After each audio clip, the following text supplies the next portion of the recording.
கர்த்தருடைய நாமத்துக்கு மகிமை உண்டாவதாக. இந்த நாளிலும் வேர்ட் ஆஃப் கைடன்ஸ் என்னங்கிறத வாசிக்க கேட்கலாமா? மீகா 2ஆம் அதிகாரம் 13ஆம் வசனம். தடைகளை நீக்கி போடுகிறவர் அவர்களுக்கு முன்பாக நடந்து போகிறார். அவர்கள் தடைகளை நீக்கி வாசலால் உட்பிரவேசித்து கடந்து போவார்கள். அவர்கள் ராஜா அவர்களுக்கு முன்பாக போவார்.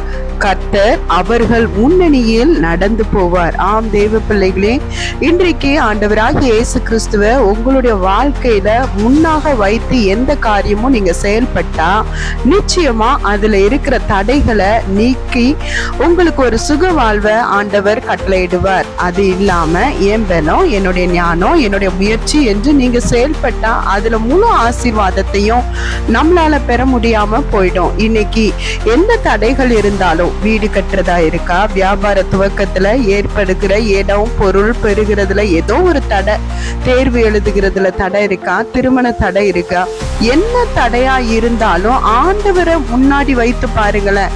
உங்களுடைய முயற்சியில, உங்களுடைய உரிமையில, உங்களுடைய நியாயத்துல எல்லா தடைகளையும் நொறுக்கி போட்டு கர்த்தர் அதை மாற்றி உங்களுக்கு அதை சாதகமா மாற்றி கொடுப்பார். நிச்சயமாகவே இதை ட்ரை பண்ணுங்க. கர்த்தர் உங்களை ஆசீர்வதிப்பாராக. God bless you.